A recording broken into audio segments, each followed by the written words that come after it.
Our guest today is a Baptist, so that means he likes fried chicken. So you better get in line early, because Judge Russell Bean goes to every homecoming, every Baptist homecoming, gospel singing in Hamilton County. I'm glad to call Chattanooga City Court Judge Russell Bean my friend. Russell, come and speak to us. He's also a former Kirkman teacher.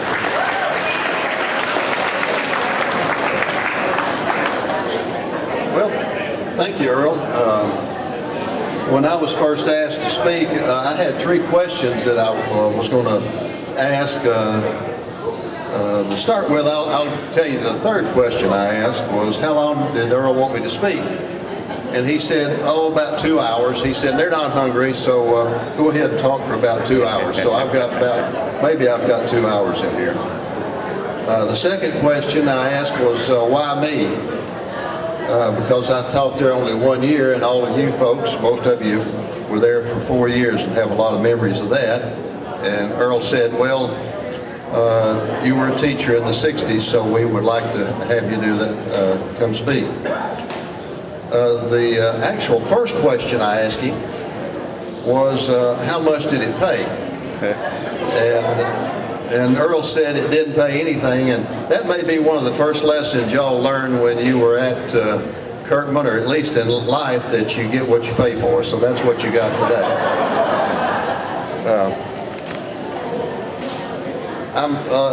It's my understanding the last two people that had spoken here was Mr. Ben Cagle, who's invading my space over here on my right, and Earl Friedenberg.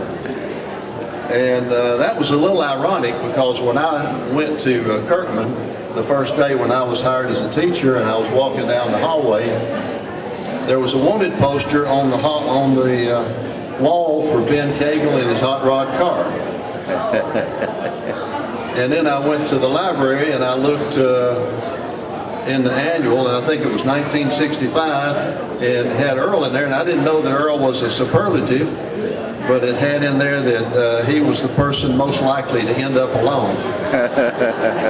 But somehow Earl made it. He got a beautiful wife, Julie, and got a beautiful family.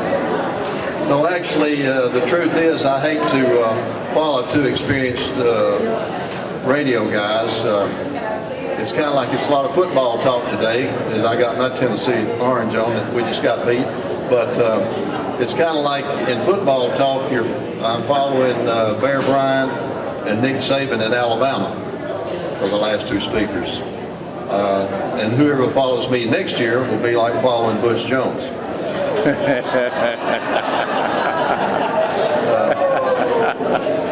I'm particularly close to one of the graduates. I don't know that he's here, Pat Brown. Pat and his wife are camping down here, and I thought he would be here. He's a graduate of Kirkman back in the 60s. So when I became judge, I had to have a court officer. So I thought Pat would be a good one. And so I got him in there, and under the city code, you have to give an intelligence test. And so I asked Pat, I said, Pat, I've got to give you a test. He said, okay. And I said, who shot and killed Abraham Lincoln? And he thought for a minute, and he wasn't real sure. I said, you know, I can tell you're a little perplexed. Why don't you go home and look in the encyclopedia tonight and come back and tell me who shot and killed Abraham Lincoln? Well, Pat goes home, and he sits down at the dinner table with his family, and they said, well, how did your first day down there go? And he said, oh man, it was great. He said, I'm first day down there with a judge, and he's got me working on a murder case.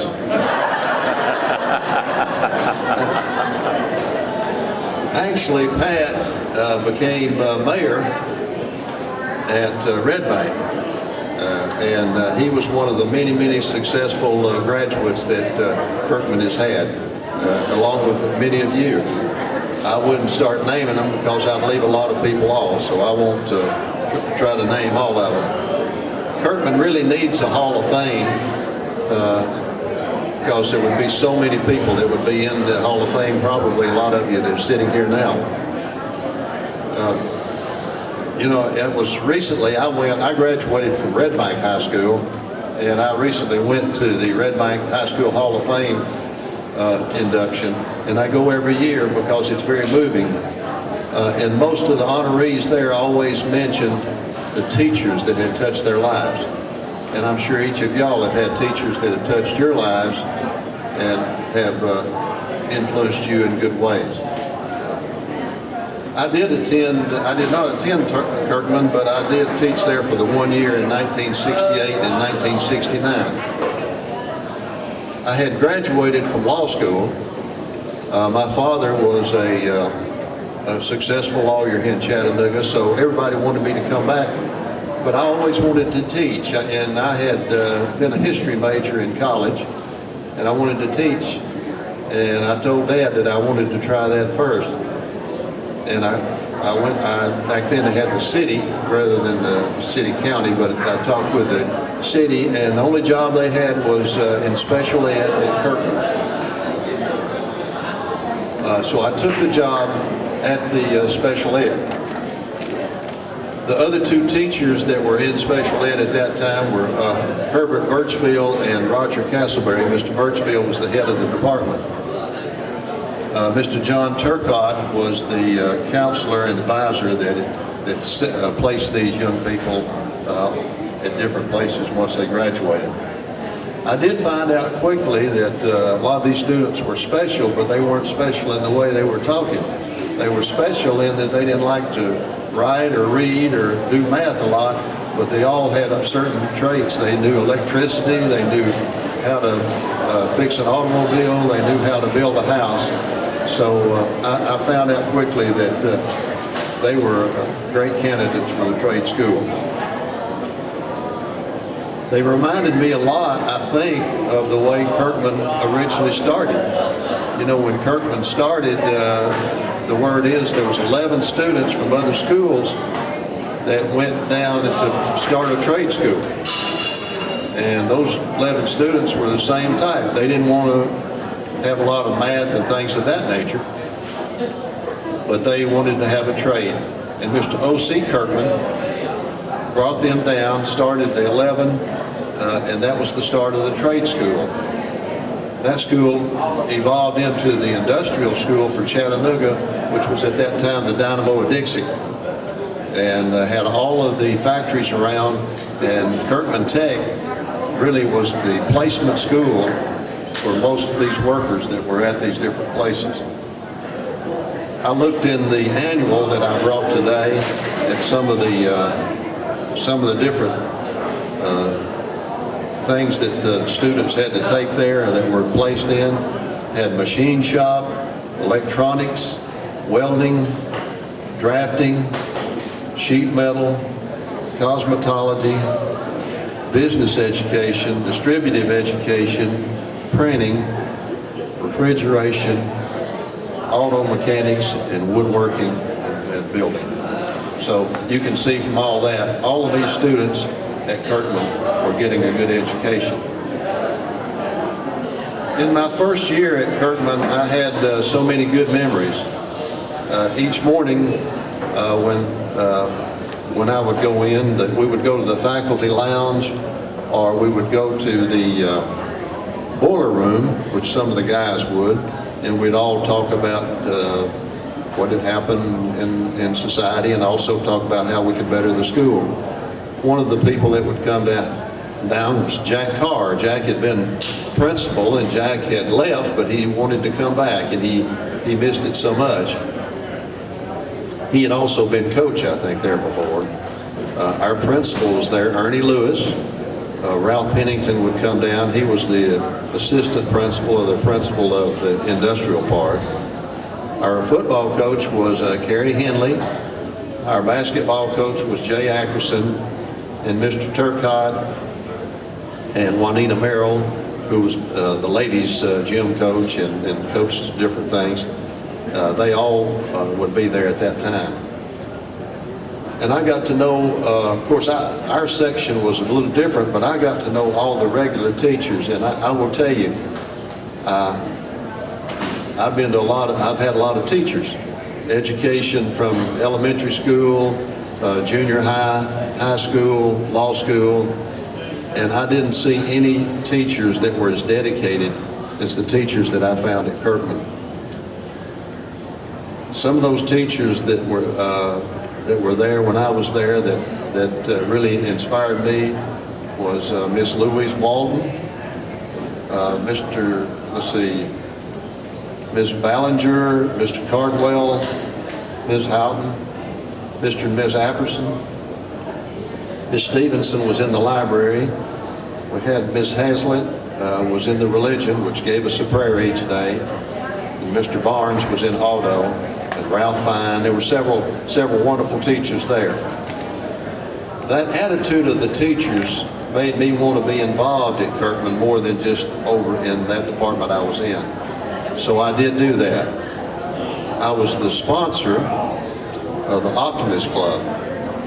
And with the Optimist Club, we would each would stand up, we'd give the creed, and we would all stand up and pledge allegiance and hold our hand over our heart and say the allegiance to our wonderful country that we respected.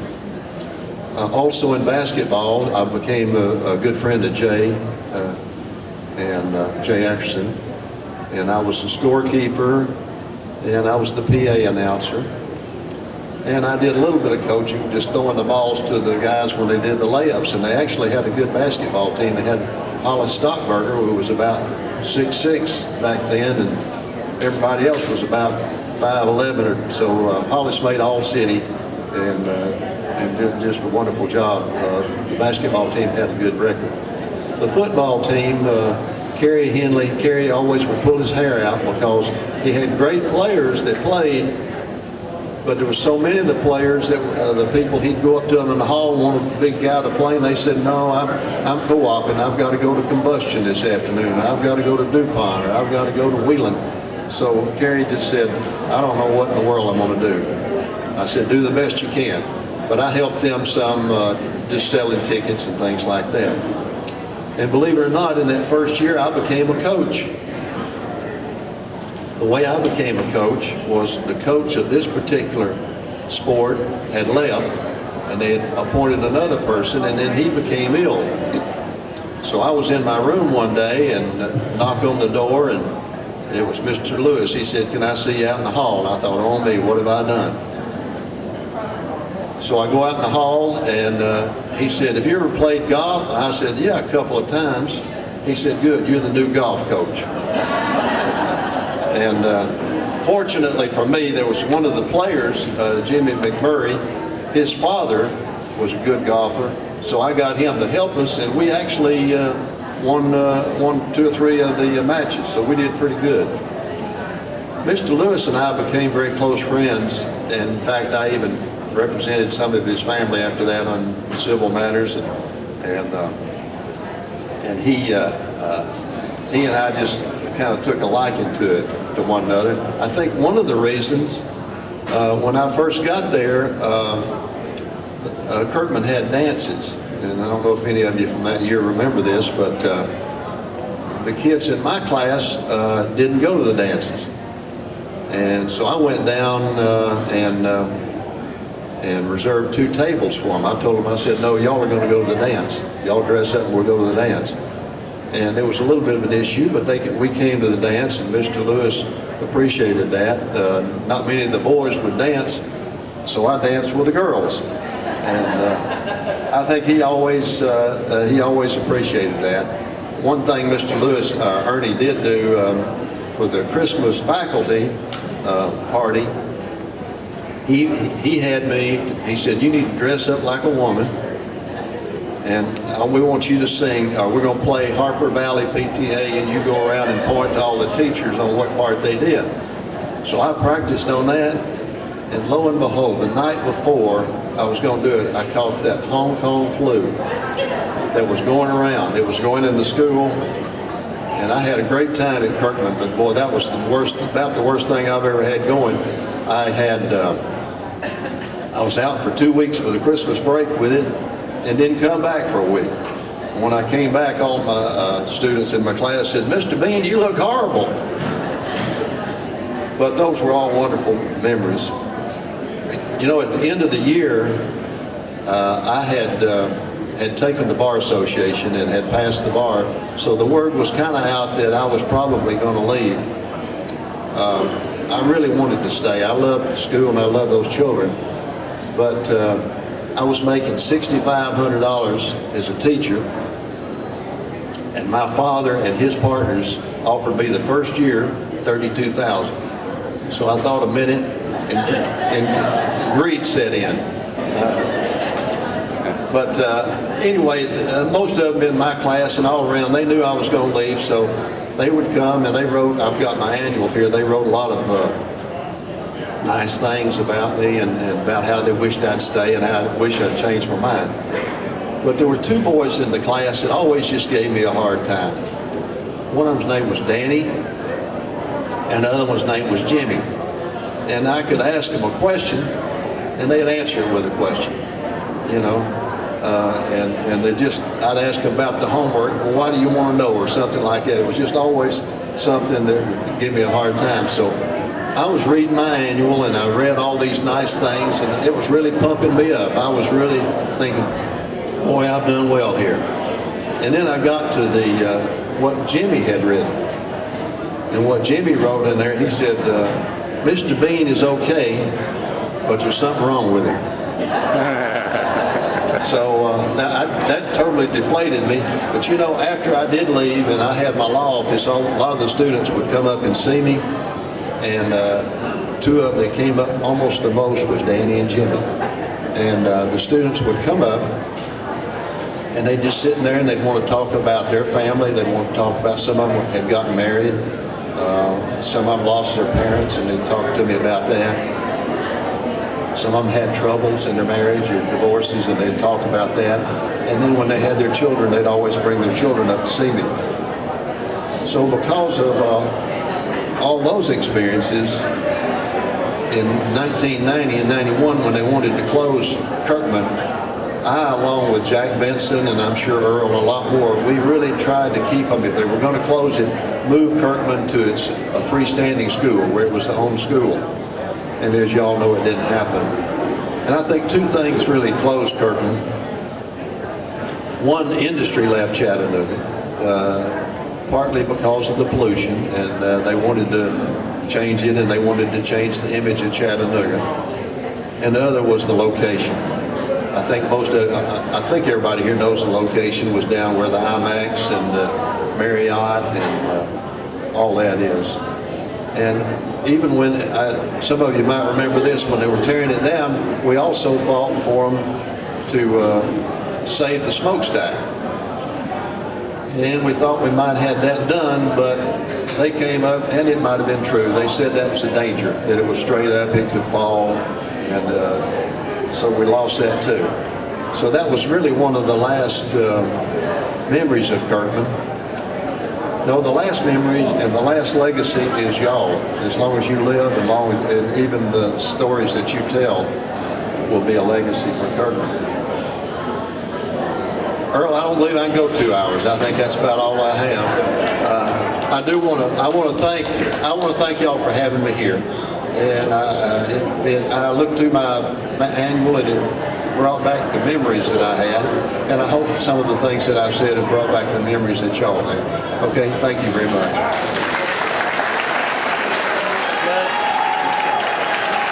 Judge, if you read the papers, you see where they may move the lookouts down to the south side. And there's some provision in there that Hawk Hill will go back to its original form. And we want you to help us to get some type of memento up there to remember Hawk Hill. Will you do that? I'll sure try. Judge Russell Bean. One other thing, the plaque for Kirkman is up on the football, up where the baseball field is. It really needs to be moved down there where the IMAX is so that people who are down there can read and find out about Kirkman. I didn't even know it was up there. Earl told me it was up there on the hill. I thought they didn't have one. So, but if people would come down to near the end, it would really help a lot. So maybe we can get a movement to do that. Maybe we can get, as time draws closer, we can get everyone to write the city council and the Hamilton County Commission or whoever's involved in that, and so that we can remember that hillside. How many of you took gym classes or played football or something up there on Hawk Hill? A lot of memories on that hill. Judge Bean, thank you so much. I know you gave up the football game this afternoon. You know that President Trump has named Butch Jones as the new FEMA director, don't you? No, I didn't. He's the only one that can get 130,000 people out of Knoxville in 20 minutes. Yeah, they did it today, too. Thank you.